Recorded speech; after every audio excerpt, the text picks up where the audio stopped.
Kemhan Republik Indonesia serahkan 17,4 juta obat dan 4,8 juta vitamin untuk rakyat. Hiu paus berbobot 1 ton ditemukan mati di Muara Gembong, Bekasi.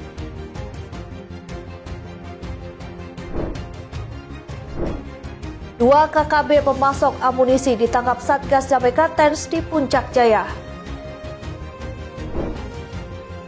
Halo, selamat malam pemirsa setia Berita Nasional TV. Berita Nasional Malam kembali hadir menyapa Anda. Selain 3 berita utama tadi, akan ada informasi lainnya yang akan kami sajikan untuk Anda. Sama saya, Ajeng Tiara.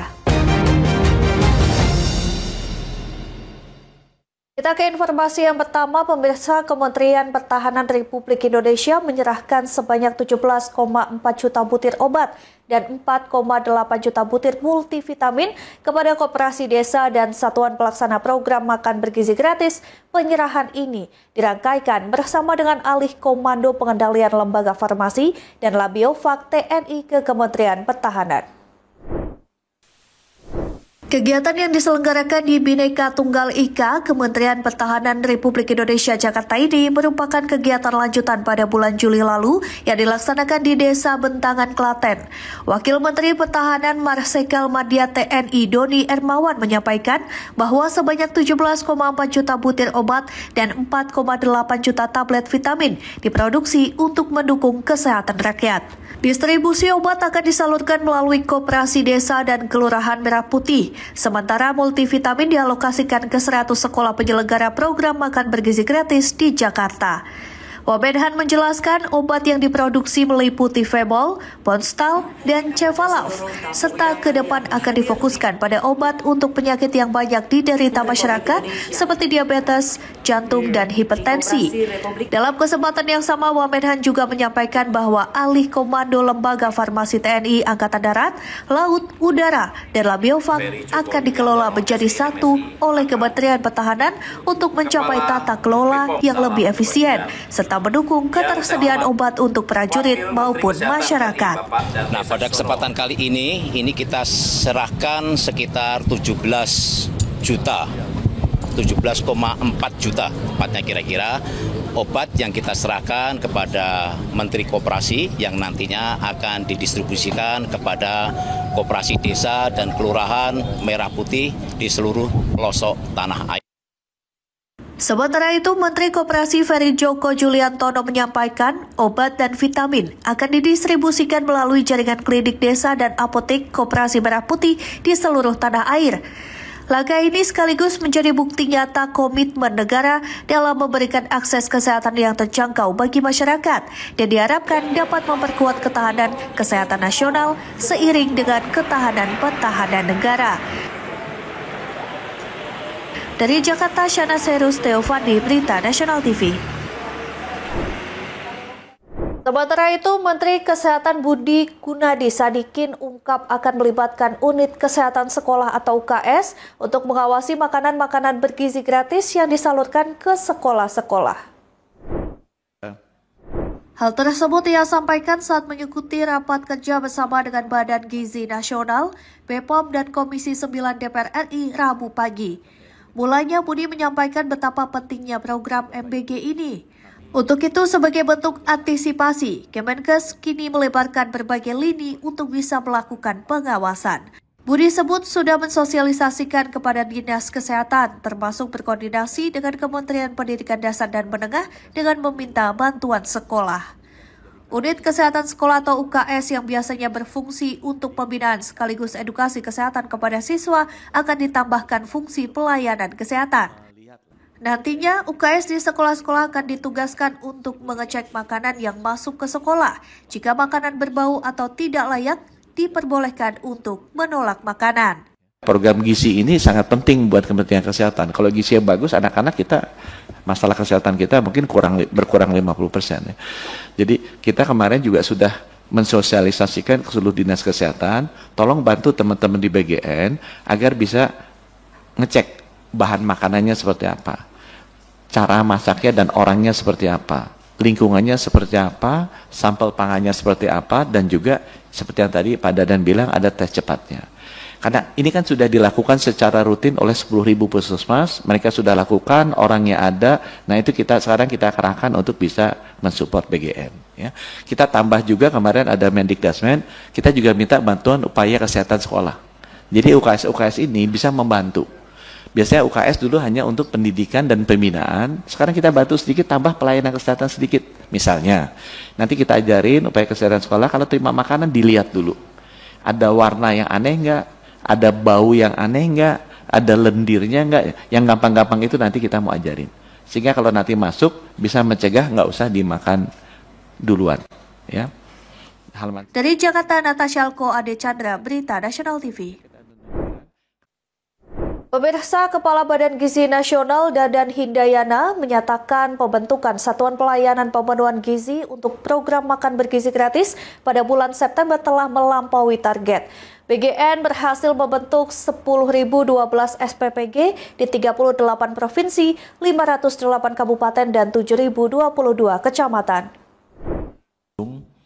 Ini yang sudah dikenal, kemudian Kepala Badan Gizi Nasional Dadan Hindayana mengatakan pembentukan Satuan Pelayanan Pemenuhan Gizi untuk program makan bergizi gratis pada bulan September telah melampaui target. BGN berhasil membentuk 10.012 SPPG di 38 provinsi, 508 kabupaten, dan 7.022 kecamatan, sehingga penerapan anggaran BGN juga akan bertambah. Sementara terkait pemantauan pelaksanaan MBG, BGN dibagi menjadi 3 wilayah, yakni Sumatera, Jawa, dan wilayah Indonesia bagian timur. Pemantauan tersebut dilakukan agar kedepannya tak lagi terjadi insiden keracunan. Sampai hari ini, alhamdulillah sampai hari ini kita sudah bisa membentuk 10.012 satuan pelayanan pemenuhan gizi yang ada di 38 provinsi, di 509 kabupaten dan 7.022 kecamatan. Jadi dengan data yang saya bagikan ke Ibu mungkin masih ada perbedaan karena ini data terbaru. Ini dicetak tadi malam. Tadi malam kita berhasil membentuk 10.012. Jadi di akhir September itu kita mentargetkan 10.000. Alhamdulillah terbentuk 10.012. Jadi kita melebihi target 12. Dan insya Allah penyerapannya juga akan semakin besar karena satu SPPG berdiri maka penyerapannya akan bertambah antara 900 sampai 1 miliar. Jadi 5 hari ke depan penyerapan badan gizi akan bertambah 5 triliun. Kemudian kami ingin sampaikan bahwa untuk pemantauan badan gizi, next slide, itu kita bagi 3 wilayah, ada wilayah 1 di Sumatera, wilayah 2 di Jawa, dan sisanya Indonesia Timur. Dan kami perlu sampaikan bahwa pembentukan Satuan Pelayanan Pemenuhan Gizi ada 2 periode yang terlihat jelas, yaitu periode dari Januari sampai Juli kita berhasil membentuk 2.391 SPPG. Sementara dari 1 Agustus sampai 30 September kita berhasil membentuk 7.621 SPPG. Dari Jakarta, Natasha Alko, Ade Chandra, Berita Nasional TV.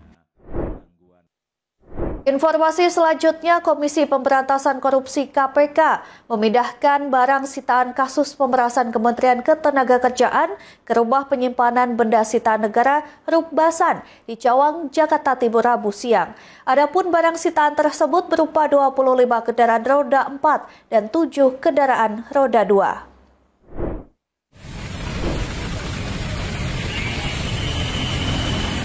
Seluruh kendaraan yang diangkut dengan kendaraan towing langsung masuk ke halaman parkir Rukbasan untuk pendataan ulang oleh pihak KPK. Kendaraan mewah baik roda 2 dan roda 4 hasil sitaan atas kasus pemerasan di Kementerian Ketenagakerjaan satu persatu masuk ke pelataran parkir gedung Rukbasan KPK Cawang, Jakarta Timur Rabu siang. Terlihat sejumlah kendaraan yang dipindahkan ke rumah penyimpanan benda sitaan negara merupakan kendaraan mewah, yakni roda 4 di antaranya Mercedes-Benz, BMW, Jeep Cherokee, Nissan GT-R, Mazda 6 SDN, Mitsubishi Pajero, Hilux, dan Suzuki Jimny 5 pintu. Sementara untuk roda 2 terdapat Ducati X-Diavel, Ducati Hypermotard, Ducati Multistrada, Ducati Street Fighter, serta 2 buah Vespa. Jumlah barang sitaan yang dipindahkan KPK ke Rumbasan ada sebanyak 32 unit kendaraan. Seluruh kendaraan yang disita tersebut merupakan hasil sitaan Ayas kasus pemerasan pengurusan sertifikasi K3 di Kemnaker yang berlangsung sejak 2019 lalu. Dari Jakarta Timur, Tim Liputan Berita Nasional TV. Ya, Duta Besar Uni Emirat Arab untuk Indonesia Abdullah Salem Al-Daheri bersama Bupati Serang Banten Ratu Rahmatu Zakiyah menjajaki kerjasama antara pemerintah Kabupaten Serang dan Uni Emirat Arab. Kerjasama tersebut diharapkan dapat mempercepat pembangunan daerah agar tidak tertinggal dengan wilayah lain.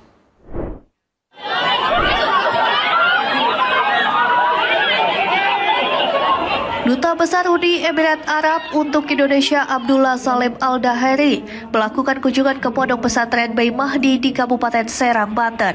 Kedatangannya disambut hangat para santri, Bupati Serang Ratu Rahmatu Zakiyah, dan suaminya Menteri Desa dan Pembangunan Daerah Tertinggal Yandri Susanto. Dalam kunjungannya, Duta Besar Uni Emirat Arab menawarkan berbagai bentuk kerjasama dengan pemerintah daerah, mulai dari pengelolaan sampah, kesehatan, teknologi, hingga program pemberdayaan perempuan. Pemerintah Kabupaten Serang akan menjadwalkan pertemuan lanjutan dengan pihak Uni Emirat Arab untuk membahas detail kerjasama. Kerjasama internasional ini dapat membantu percepatan pembangunan demi kesejahteraan masyarakat.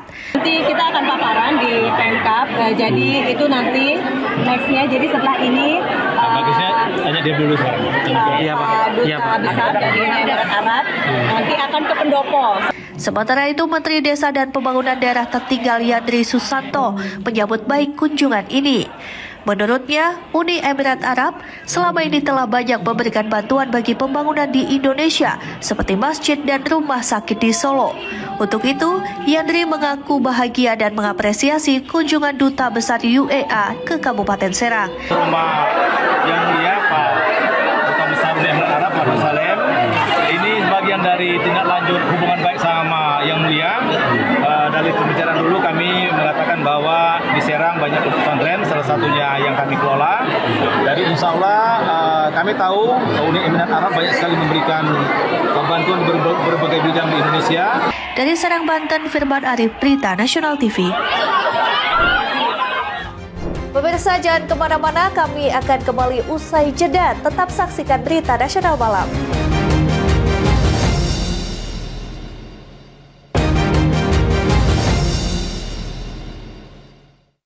Terima kasih Anda masih bersama kami. Pemirsa, seekor hiu paus berbobot 1 ton ditemukan mati di muara pantai Muara Gembong, Kabupaten Bekasi, Jawa Barat. Ikan yang memiliki nama latin Rhincodon typhus ini dievakuasi para nelayan ke tepi pantai. Kemunculan hiu paus raksasa tersebut menjadi tontonan warga, terutama anak-anak nelayan. Ikan hiu jenis paus ditemukan nelayan di perairan pantai Muara Gembong, Kabupaten Bekasi, Selasa pagi sekitar pukul 8. Saat ditemukan, ikan terlihat mengambang di permukaan air dan sudah tak bernyawa. Upaya nelayan untuk menolong hanya berhasil mengevakuasi ikan ke tepi muara. Nelayan bersama-sama menarik hiu yang diperkirakan berbobot 1 ton dengan panjang 4 meter ke tepi sungai di Kampung Muara Mati, Desa Pantai Bahagia, Muara Gembong. Dari kondisinya, diduga ikan raksasa ini telah mati beberapa saat sebelum ditemukan. Di laut, Pak. Di laut apa di pesisir? Ini ya di pesisir. Ini keadaannya nemunya udah keadaan mati. Ada di dalam serok nelayan. Jam berapa ditemuinnya, Pak? Ditemuinnya sekitar jam 8. Jam 8. Nelayan telah menemukan ikan jenis hiu paus yang berbobot kurang lebih ada 1 ton dan dengan panjang kurang lebih 4 meter. Nah, ikan ini ditemukan dalam keadaan mati di serok nelayan, kemudian nelayan tersebut mengevakuasi ke darat dan ikan ini akan dikuburkan bersama-sama di sekitar muara sungai yang ada di Kampung Muara Mati. Pihak pemerintah Desa Pantai Bahagia yang mendapat laporan langsung berkoordinasi dengan Badan Konservasi Sumber Daya Alam dan dinas terkait. Mengingat hiu paus merupakan jenis ikan yang dilindungi, penyebab kematiannya masih belum dipastikan. Rencananya ikan raksasa ini akan dikuburkan di tepi pantai. Dari Bekasi, Tim Liputan Berita Nasional TV. Beralih ke kabar lain, pelaku begal yang beraksi di kawasan industri Cakung, Jakarta Timur dengan cara memepet, membacok, dan merampas sepeda motor korban saat akan pergi ke pasar berhasil ditangkap Polsek Cakung, Jakarta Timur. Akibat aksi begal tersebut, korban mengalami luka bacok di bagian punggung Selasa siang. FL, pelaku yang merupakan satu dari 4 pelaku begal, hanya pasrah saat ditangkap Polsek Cakung, Jakarta Timur. Polisi menangkap pelaku di rumah kontrakannya di wilayah Rawa Bebek, Cilincing, Jakarta Utara. Dalam keterangan di depan awak media, aksi begal tersebut terjadi saat korban yang akan ke pasar pada Kamis pagi hari, 25 September 2025 yang melewati kawasan industri Cakung, Jakarta Timur, dipepet oleh 4 orang pelaku yang masing-masing berboncengan 2 sepeda motor. Lantaran terdesak, korban berupaya melawan, namun karena kalah jumlah dan para pelaku menggunakan senjata tajam berupa celurit panjang, korban tetap berusaha mempertahankan sepeda motor miliknya yang dirampas para pelaku. Seorang pelaku yang menggunakan celurit panjang terus menyerang korban hingga akhirnya sepeda motor korban dibawa kabur pelaku. Korban yang mengalami luka bacok di bagian punggung akibat senjata tajam milik pelaku melaporkan kejadian itu ke Polsek Cakung, Jakarta Timur. Setelah dilakukan penangkapan dan pemeriksaan, pelaku merupakan residivis dengan kasus yang sama dari tangan pelaku. Polisi menyita helm, celurit, dan celana panjang milik pelaku. Media, dapat saya jelaskan bahwa peristiwa pencurian dengan kekerasan yang sempat viral terjadi pada hari Kamis tanggal 25 September 2025 sekira jam 05.30 di kawasan. Akibat perbuatan pelaku dikenakan pasal 365 KUHP ayat 1 tentang pencurian dengan kekerasan dengan ancaman 12 tahun penjara. Sementara 3 pelaku yang berinisial AP, WH, dan 1 orang yang belum diketahui identitasnya masuk dalam pencarian dan pengejaran polisi. Dari Jakarta Timur, kontributor Berita Nasional TV melaporkan. Ya pemirsa, drama penagihan COD senilai Rp30.000 berujung tragedi. Seorang kurir JNT menjadi korban pembacokan oleh pelanggan sendiri di kota Bekasi, Jawa Barat. Setelah aksi keji itu viral di media sosial, pelaku tak bisa lagi bersembunyi dan akhirnya menyerahkan diri ke pihak kepolisian. Sebuah video viral di media sosial memperlihatkan detik-detik seorang pelanggan marah besar hanya karena tagihan COD Rp30.000. Dalam video terlihat pelaku bernama Christian Kapu alias Kece menusukkan sajam jenis mandau dan mengancam kurir yang hanya berusaha menagih pesanan. Peristiwa ini berawal saat kurir JNT Irsyadi mengantarkan pesanan COD. Tagihan sebesar Rp30.000 itu seharusnya sederhana untuk dilunasi, namun pelaku menolak membayar. Korban bahkan menawarkan opsi pembayaran digital melalui QRIS atau transfer bank. Tetapi alih-alih membayar, pelaku justru mengamuk dan mengancam nyawa sang kurir dengan senjata tajam. Ketegangan memuncak ketika korban mengeluarkan ponsel dan merekam kejadian sebagai bukti. Merasa malu dan terancam, pelaku memaksa video itu dihapus, namun kurir menolak dan kemudian video itu viral. Kemudian dilakukan upaya untuk mengamankan pelaku dan akhirnya pelaku menyerahkan diri pada hari Minggu tanggal 28 September. Akibat perbuatannya, pelaku tak bisa lagi berkelit dari jerat hukum. Ia dijerat pasal 351 tentang penganiayaan serta pengancaman dengan senjata tajam dengan ancaman hukuman maksimal 8 tahun penjara. Dari Bekasi, kontributor Berita Nasional TV. Informasi berikutnya, 2 orang ABK kapal penangkap ikan jatuh di laut Kepulauan Aru, Maluku. Terombang-ambing di laut, keduanya ditemukan selamat setelah 2 hari pencarian.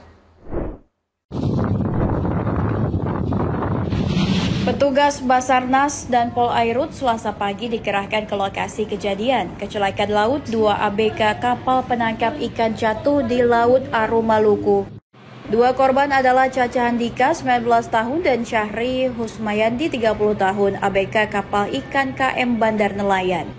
Keduanya terjatuh di laut sejak Minggu 28 September malam lalu saat proses penangkapan ikan di sekitar perairan Wajin. 2 hari pencarian, 2 korban berhasil ditemukan dengan kondisi selamat oleh satu kapal nelayan lain KM Bahagia Natuna saat melintas di perairan tersebut.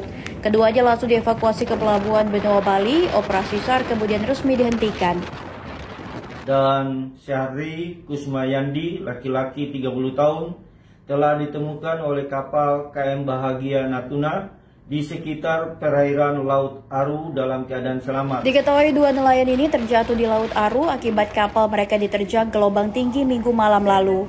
Keduanya terjatuh hingga terombang-ambing di laut ini. Upaya pencarian sempat dilakukan pihak kapal namun tidak membuahkan hasil. Pencarian kemudian dilakukan tim SAR gabungan hingga kemudian berhasil ditemukan dengan kondisi selamat. Dari Kepulauan Aru Maluku, kontributor Berita Nasional TV. Caca Handika ya, siapa satunya? Rizky ya. Ya pemirsa, 2 pelaku pencurian sepeda motor di Giri Marto, Wonogiri berhasil diamankan polisi. Dari penangkapan ini, polisi juga menyita barang bukti, diantaranya 3 unit sepeda motor hasil kejahatan. Dari pemeriksaan yang dilakukan, para pelaku ini sudah melancarkan aksinya di berbagai daerah, salah satunya di Wonogiri.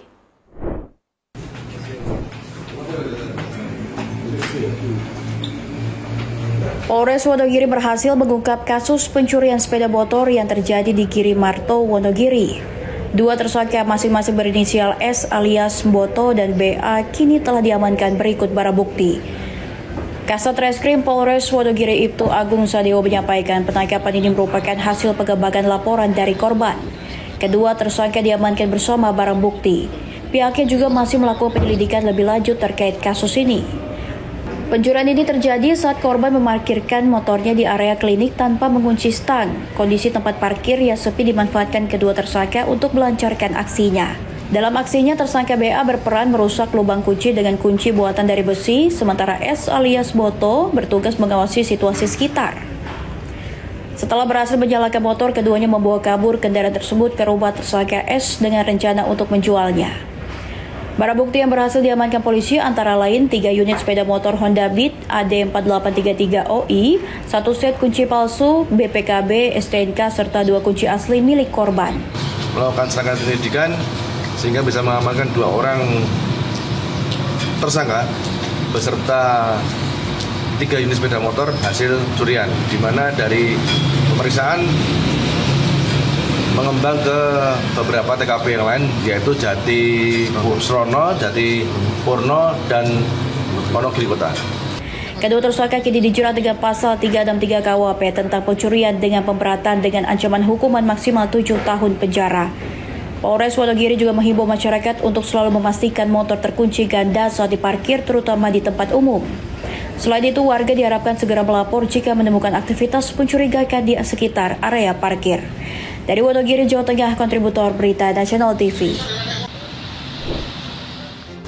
Informasi berita lainnya akan kami sajikan usai jeda berikut ini, tetaplah bersama kami.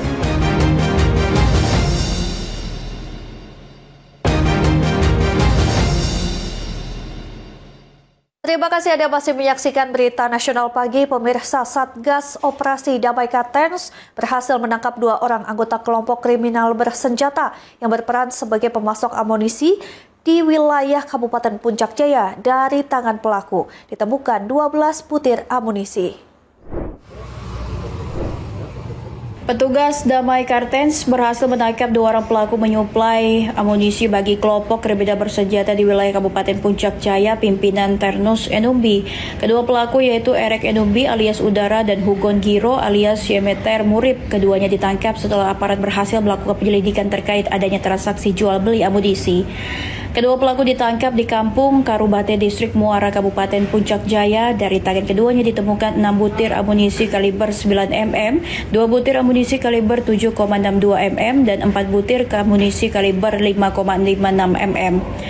Kasatgas Humas Ops Damai Kartens Kombes Pol Yusuf Sutejo mengatakan 2 pelaku diamankan Senin kemarin. Mereka merupakan jaringan penyuplai amunisi bagi KKB di Puncak Jaya. Pada hari Senin 29 September 2025, Satgas Operasi Damai Kartens berhasil menangkap 2 pelaku jaringan pemasok amunisi kepada kelompok kriminal bersenjata di Kampung Karubate, Distrik Muara. Aparat masih terus melakukan pengembangan terkait pelaku lainnya yang merupakan pemasok amunisi bagi KKB di Puncak Jaya. Saat ini kedua pelaku telah ditahan di Polres Puncak Jaya untuk dimintai keterangan lebih lanjut. Dari Jayapura, Papua, Rifan Donai, Berita Nasional TV melaporkan.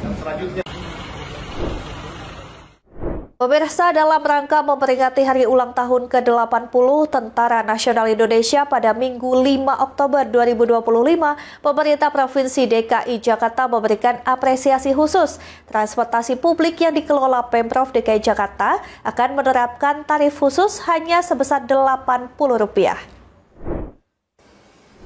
Pemerintah Provinsi DKI Jakarta memberikan apresiasi khusus pada HUT ke-80 Tentara Nasional Indonesia pada Minggu 5 Oktober 2025. Kebijakan tarif Rp80 diumumkan langsung oleh Gubernur DKI Jakarta Pramono Anung usai memimpin upacara peringatan Hari Kesaktian Pancasila di halaman Balai Kota Jakarta pada Rabu pagi. Pada hari tersebut, seluruh moda transportasi publik yang dikelola Pemprov DKI Jakarta seperti Transjakarta, MRT Jakarta, dan LRT Jakarta akan menerapkan tarif khusus hanya sebesar Rp80. Sebagai bentuk apresiasi kepada TNI yang selama ini menjaga bangsa ini, maka pada tanggal tersebut, tanggal 5 Oktober, semua transportasi yang dikelola oleh pemerintah DKI Jakarta, yaitu Transjakarta, MRT, LRT, dan juga LRT Jabodetabek dan Mikrotrans, semuanya Mikrotrans sudah gratis, semuanya bayarnya Rp80. Diharapkan dengan kebijakan tersebut tidak hanya meringankan beban masyarakat, tetapi juga menjadi bentuk penghormatan atas jasa TNI dalam menjaga kedaulatan negara. Dari Jakarta, Tim Liputan Berita Nasional TV melaporkan. Pemirsa, informasi tadi sekaligus mengakhiri jumpa kita. Demikian Berita Nasional Malam telah menemani Anda. Saya Ajeng Tira beserta kru yang bertugas pamit undur diri. Terima kasih dan sampai jumpa.